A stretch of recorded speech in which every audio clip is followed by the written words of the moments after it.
Hey guys, what's up? This is Corey Shields on the Selling North Georgia team at Keller Williams. We got a lot going on lately. Yesterday we had an open house at 822 Atkinson Drive. It's right off Walnut Avenue. A really cool house. It's really big too, like 5,600 square feet. It's being offered at 1.1 million. So if you're in the market for that kind of thing, definitely check it out. We'll link the listing in the description. As far as this episode of the podcast goes, I spoke with Colt, Helton, and Will Posey. They recently took over Helton Tire here in Dalton, and they're experiencing some really awesome growth. They're really going hard on marketing, so check out the discussion. It's a good one.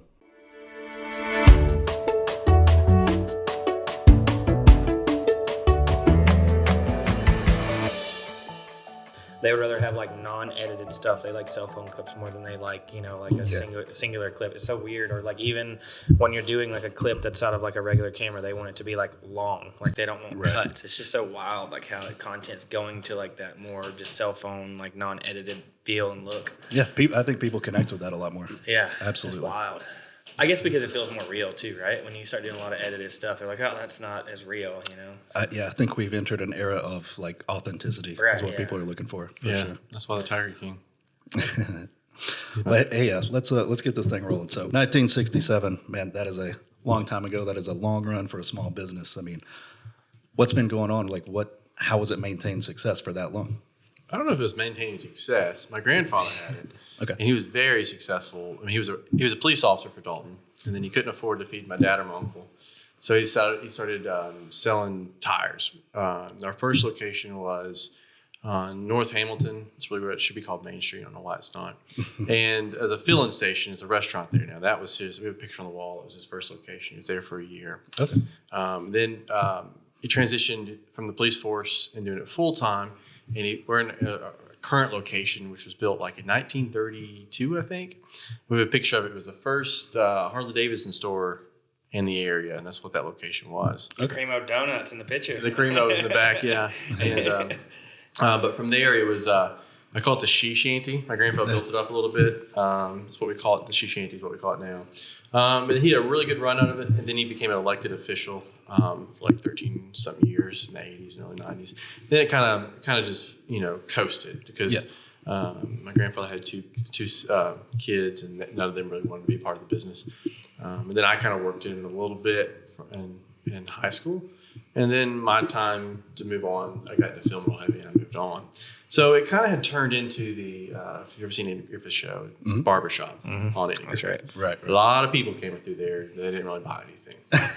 Right. So when did you guys come into the picture then? Yeah. So my grandfather was about to pass, and I stayed away from him a little bit because of COVID. And they called me and said, "Hey, we're going to close the business down." And I was like, "No, I'll take it." And they're like, "All right, you sure?" And they're like, "Well, what you think on a couple of days?" And I called Will. Yeah, he called me up, like I said before. It was like midnight, man. It was weird. Like, I don't know. We've always just like been the late talkers, because we've always been in film and stuff together. So like, we'll talk on, if it's 1 o'clock, it doesn't matter. You ring him up. Hey, let me toss you this idea or whatever. And he called me and he's like, I'm like literally laying in bed. And I was like remodeling the house at this point too. And I was tired, and I'm like, oh, what do we got now, And he's like, hey, man, he's like, they're talking to me about taking the tire store over, and, it's going to be mine. And I was like, well, that's sweet, dude. I was like, you should definitely do it. I was like, because you could tell, like, when he first called, he was kind of having some, like, I don't know, cold feet, I guess. He wasn't sure if it was the right move or not. And I was like, man, you at least got to give it a shot because it's been there since 1968, And I was like, it's well worth it. He like paused for a second. He was like, well, the only way I'm going to do it is if you come in on it with me. And I'm like, Colt, are you sure that's a good idea, man? Like, and I was like, let me sleep on it. And he's like, yeah, okay. 6:30 rolls around. Here he is calling me again. I'm not even up. And I felt like I just went to sleep. And he's like, so what do you think? And I was like, did it come to you in a dream? Yeah, I was like, let's go. Let's just do it. And I would imagine he probably stayed up all night thinking about it. And so I don't know. It was just kind of like, I wouldn't say there was much thought process into it. Like I said before, I think it was just one of those things. Like it just made sense. It kind of just fit the puzzle piece. And so like a little bit of back area on that. So my dad actually passed away the same day as Leon did. And so my dad is like who raised me as a single father. So it was kind of like it was weird how all that kind of happened at the same time. So it was like kind of the overarching for the both of us to have something to kind of push on and carry on like a legacy type thing. And my dad was actually in the automotive industry as well. So my great uncle owned Candy Auto Parts store, which is now where the Suzuki Yamaha Dalton shop is. Okay, very cool. So getting into it, then it wasn't like you had an idea what you were getting into, basically. Since we had no idea what we were getting into. Okay. Literally no idea. Because we come back to the industry after 15 years. We basically had one bay that was working. The building was full of trash and junk tires, and had one tire changer and balancer, which I don't know how they worked. Literally like hanging on by a thread, like no joke. Like when we say the she shanty, it's because of that. Because like, I mean, it looked like a building that was just ready just to. Yeah, they had done nothing the year before. It took over the account and it was like negative $2,500 in the the and there we were. And then we didn't have a lift, didn't have nothing. So we ended up like finding a used alignment machine and lift at the very beginning, and then took every bit of money we had left. And yeah, I mean, it was just like the whole lift thing that he's talking about. They had one up at a dealership like up the road, and like we got up there, and I was like, you think this is a good idea? The lift had been sitting out for like 6 months in the rain, and we both looked at each other, and I was like, if worst comes to worst, if it doesn't work, we can scrap it and at least get half of our money back. We'll at least be able to like invest half of it back in the business. And we bought it, and it worked, and like we plugged it in, and just like, so he has a buddy that owns a tire store that he was on the truck with, and he came down and taught us his dad how to do alignments, and after that it was just like it took off, and we knew where we were at. So we went from not being able to afford one lift to we just bought 12 brand new lifts. Everything we have now is brand new. Yeah, so you take this thing over and it's all junked up and everything, like you said. Lately, the past maybe 1 or 2 years or so, there's been like a marketing explosion. I see the billboards everywhere, the Fresh logo. I'm sure you rebranded at that point, that yellow-black combination. Seen a lot of Facebook ads too. So, like, what happened there? Like, did you go into it knowing this is what it's going to take, or? No, we had no idea, except for we've only done national advertising. We've never really done local advertising, which are totally different animals. Okay, how so exactly? National advertising is more brand awareness. You're not really trying to sell like a specific. It's more B2C, and you're selling more of like a perception versus reality type situation. You're selling more of like, hey, we exist. Yeah. And then, Kevin, the Dalton, there was really, you had the main competition, only if their competition, they had sold out to a national chain a couple of years before us coming back. So there really wasn't much of anybody left doing what we do in Dalton.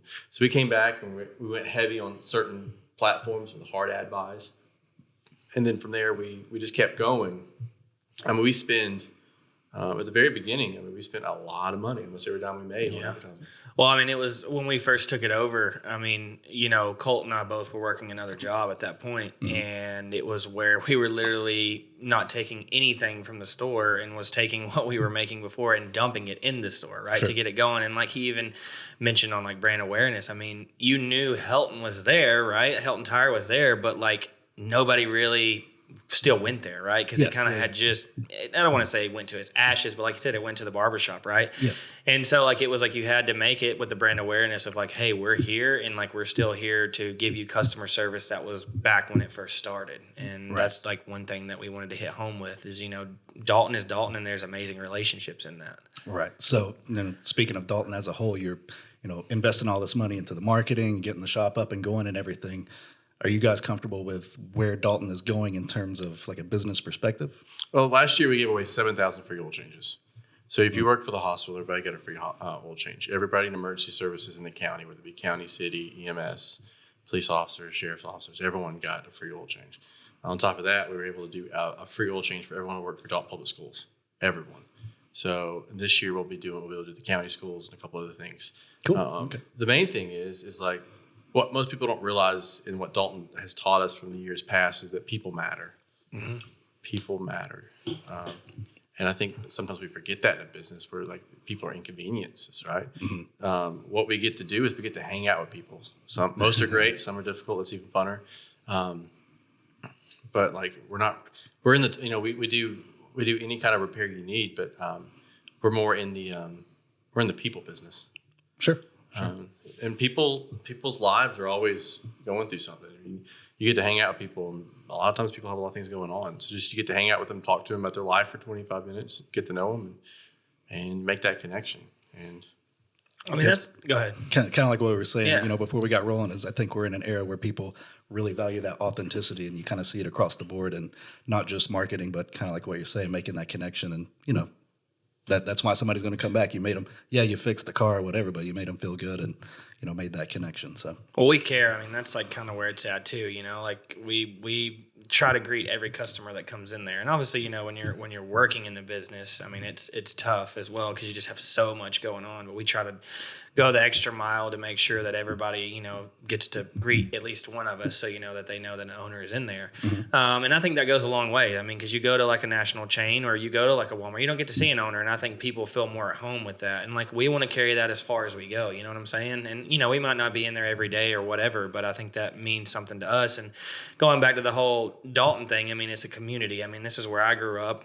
Colt obviously was down here. He grew up here for a while, and it's just like, it means something to us. And I think there's been some holes there, and we're just trying to kind of fill that gap and give the community back what it once was. Right. It's like our new slogan is Dalton versus everybody. I mean, that's really what this is about. I mean, like I was telling you in pre-production out here, it's basically, we grew up in Dalton when the dinosaurs still roamed the earth. We're talking the people, the Bobshaws, the people, the Henleys, all these people who started and made big, giant. They built they had mighty dreams, and they built mighty things, right? Mm-hmm. Dalton has lost that. And if we're not careful, because these people are now quickly fading, right, that what happened in the 50s, 60s, 70s, and up into the end of the 80s a little bit, and all these big, mighty buildings got built. Look at the Creative Arts Guild. Who would ever thought that would happen to Dalton, Georgia? Right? Yeah. Or like how we have these other theatric playhouses in a small town. We have a convention center. Somebody had a crazy idea and said, "Oh, we're just going to go do it," right? Mm-hmm. Or look at when Bob Schall's like, "Hey, I'm going to go build this huge building on top of the hill over here and put a big flag on it." Or when you go back to the World Carpet, I'm going to make a building and I'm going to wrap it in gold. Yeah. Or I'm going to put water fountains out. Dalton used to do mighty things and it changed people's lives. And it changed the course of this whole community. We built a mighty hospital, right? We did all these cool things, and we have generations of people from this community that are gone. Right. It is a huge brain drain, is what we're seeing now. I mean, I didn't want to leave Dalton when I graduated high school. I was one of the only people who did, and now that I came back, everyone else is gone. So in my graduating class of 200-300 people, there's probably, I don't know for a fact, but 20, 30 still here. Yeah. And then your ones that are either highly more educated or ambitious are all definitely gone, but high achieving because of the product of the environment. So we have come back. I think that's what makes it cool is leaving, because I also left as well for 6.5 years. I was in California at GoPro, and so when you left, you kind of missed that hometown vibe. But it was nice to get a breather, right, and to kind of see some more things, and then come back, and then you're like, okay, hey, now I know why I like that place so much. Dalton's a lot like Afghanistan. We had somebody try to buy us. Interesting comparison. Go on. Yeah. So we had someone try to buy us out, and it didn't go over well, and because we were just not interested. And I was explaining to the individual from up north, after we refused his offer, I said, Dalton's like Afghanistan, right? A lot of people come here for a while. They set up shop with their national chain. They're building these, build body. They bring their planes, their tanks, and everything else. I said, you're either from Dalton or you're not from Dalton. Mm-hmm. Either you want to make this place better or not, right? Yeah. And you might last for 10 or 15 years, but we normally run you out on horseback. And that's the kind of the cool thing about Dalton is if you don't have to be from Dalton, you just want to have to make a better place for it, right? Because so many people are transient. Some people, you don't have to be born here. You just want to make the place better, and that's what we get from it. But if you just come into Dalton to set up a business to take all of our money and our resources and drain it out, then we're going to run you out on horseback. Yeah. We're a little passionate about things, but I'm a firm believer there should be, as Dalton and downtown grows, there needs to be bigger buildings, right? Right. There needs to be limits of things put in place. There's no national chains allowed, and down City of Chattanooga has that in place, where there's national chain restaurants are not allowed within a certain district, and national chain businesses are not allowed in a certain district to allow that local community and that local flair to flourish. Right. I think what you're seeing now we call it the wrong side of the tracks, which we were at, which we love. It's definitely coming back to life for sure. It's a renaissance happening. Let's touch on that, because I know people definitely are familiar with your Morris Street location. I mean, people drive past. We call it the she shanty. Excuse me. But I've also noticed you guys, you got your banner up the street. I think it's on Glenwood. So is that going to be a new place, or are you keeping both? Like, kind of catch everybody up on what's going on lately. So sales will still obviously go down where the location is now. We're going to keep customer service there. That's where, I know we've had some confusion here since we've kind of released the new building, but that's where everything will still go down. But okay. Basically what we're building up there is we have a whole nother mechanic shop up there. We actually got into off-road about 6 months ago. And like I said earlier, when we were just all chit-chatting back there, it kind of just happened on a whim, right? I mean, I kind of came from building trucks, and Jonathan, who's a good friend of mine who works for us, has been doing it for 12 to 15 years and is amazing. And like not trying to get off record here, but that's another thing with how this is all kind of just worked out is I feel like a lot of times, like when somebody's hired on, the employer will not allow them to flourish, I guess would be the answer. And that was the way kind of Jonathan, and we were talking about this the other day when we were riding in the car. He's just like, man, he's like, you guys have just kind of let me do my thing. And like, we've let him do his thing. And this man it's just crazy what he's done, right? Mm-hmm. And so that has allowed us to really bring an off-road shop, and even hire in mechanic work, because it was just a tire store. We're full service now, and as far as the off-road stuff is going, I mean, we're doing anything from a leveling kit all the way up to whatever you want to do. I mean, and that's another thing is like we want to bring that scene to Dalton because it's floating around everywhere, but we've never really just had that around here. And I mean, we're going to be having car and truck shows, like trucks and coffee. Like, I mean, we're bringing all this in for the summer, and like, because we just want to have that for the community. I mean, we need that. There needs to be a scene here. Yeah. And so that's kind of what that is, and we just built it out, and it's just been crazy. John Wesley wrote one time, he's like, catch yourself on fire and people come from miles around to watch you burn. And that's exactly what we've done. Yeah. I would call it the Fort Hill Complex because it's at the base of Fort Hill School, which prior to that was Fort Hill, actually, which is a federal fort which they used for the Native Americans to be moved from the district.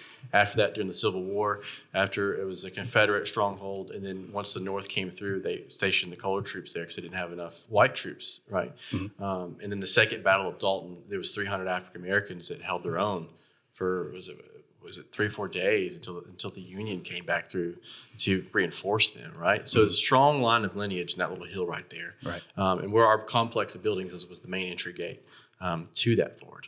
So that was what protected Dalton, was the Fort Hill. Yeah. Well, hey, just to kind of wrap this thing up, there is one thing I wanted to ask you guys. So kind of going back to the idea of 60s up till now, I mean, there's so many changes, not just in the world, but your industry as well. What kind of challenges do you think that you guys are up against right now that maybe Granddad was not having to think about? That's a tough one. I mean, or it could be the other way around. What maybe is a little more in your favor now? I don't want to even say in our favor or even a challenge. I just think it's like you can do whatever you put your mind to, right? Sure. And I think that's what we've done this whole entire time. I mean, like I said before, like when we took it over, I mean, obviously we didn't expect to be where we were, but we knew what we wanted to do. So we put our head down and we made it happen.